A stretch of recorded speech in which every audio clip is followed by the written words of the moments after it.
Why did you end things with the person you loved most? 1. He was great at saying sorry but never took correction, so I walked away with zero regrets. Action speaks louder than words. 2. I realized that as much as I loved them, they weren't the right person for me, and I wasn't the right person for them either.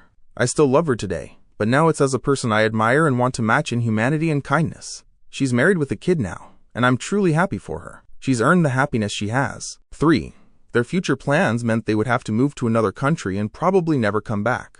I didn't want to leave, so we ended it. 4. He treated me like a gentleman in person, but his behavior online was disrespectful and dishonorable. 5. Sexual incompatibility. 6.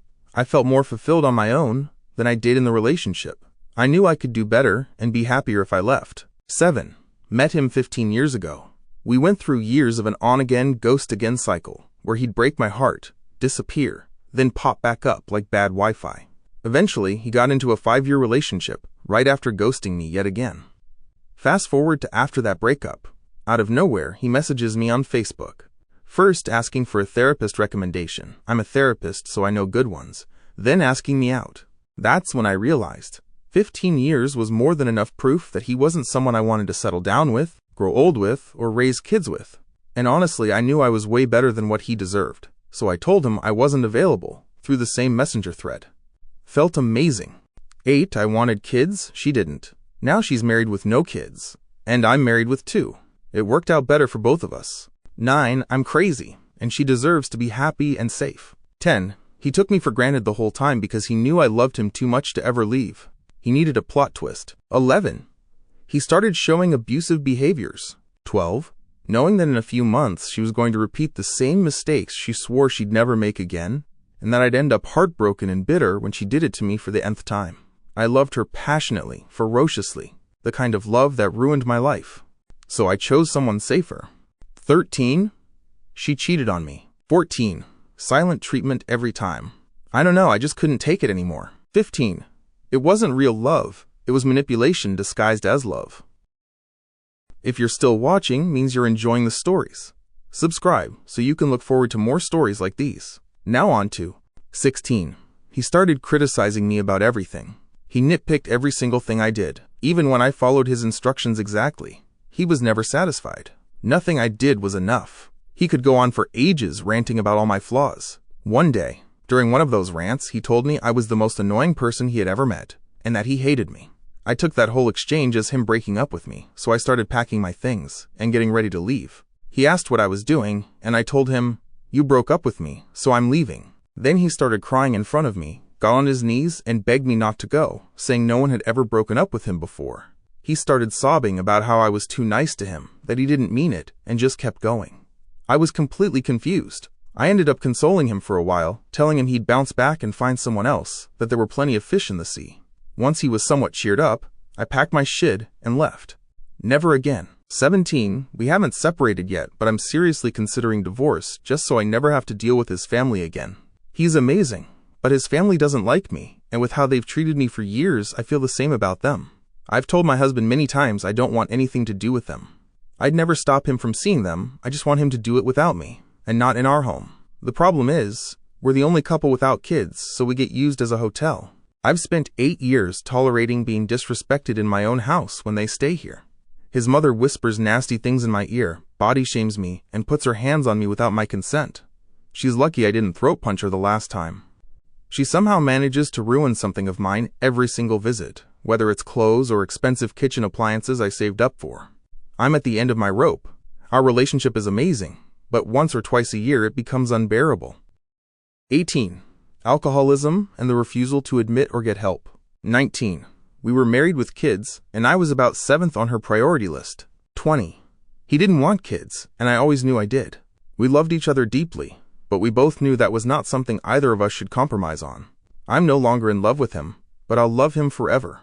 21. He cheated, and I told my dad. Once I told him what happened, there was no going back. 22. I was wrong for her, and the only way she could be happy was without me. She knew it deep down but ignored it, so I had to be the one to end it. 23. I loved him much more than he loved me. I thought he was the love of my life, but to him, I was just his girlfriend.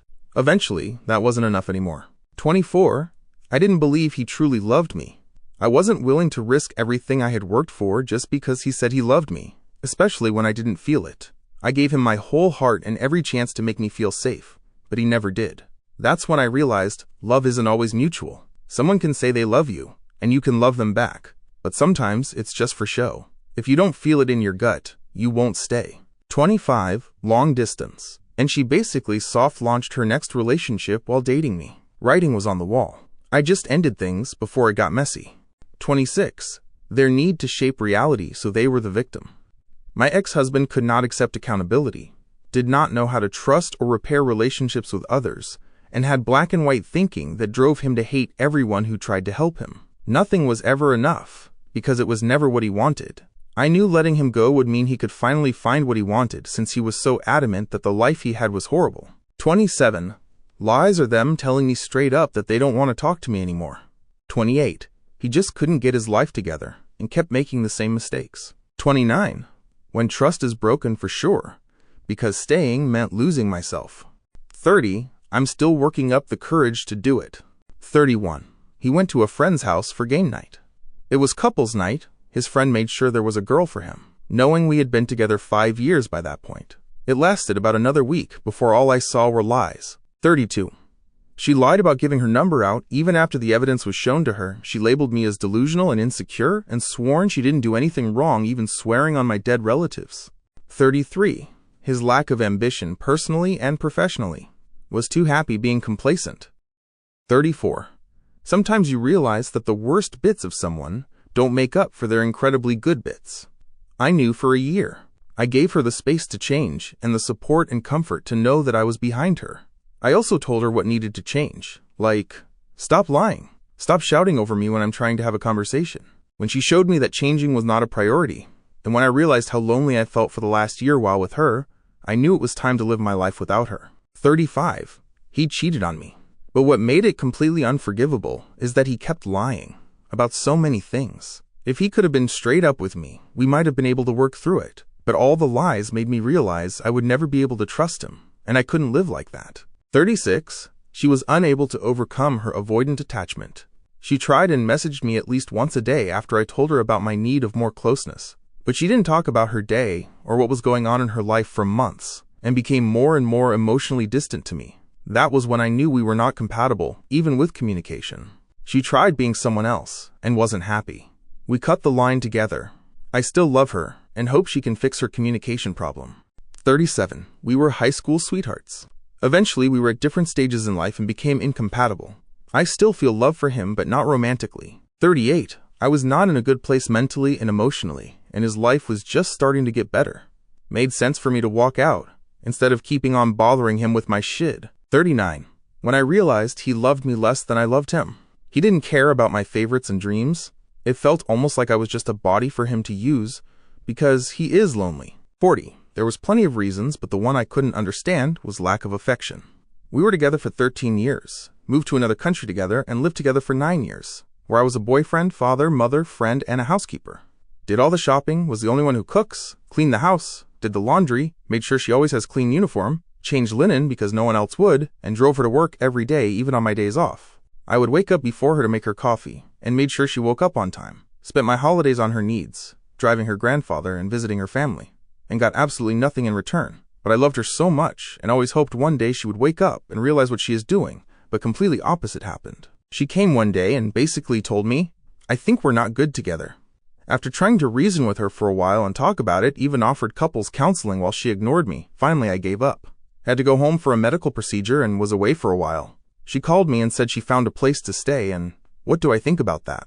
Honestly, I didn't expect that. I asked what she thinks is best, and she said we should separate for a while. She moved out before I came back, and didn't even take all of her things. I shipped them to her place of work because she couldn't face me. A few months after the breakup, I heard she's got a new boyfriend, and she's bringing him home, to our hometown from where we both come from. Immediately, everything made sense, and I knew there was nothing I could have done or said. She had already made up her mind, and was probably seeing this guy while we were together. I'm glad I didn't lose my self-respect and begged her or anything, even though I loved her with all my heart. That was January last year, and in December I lost my father, who was my hero.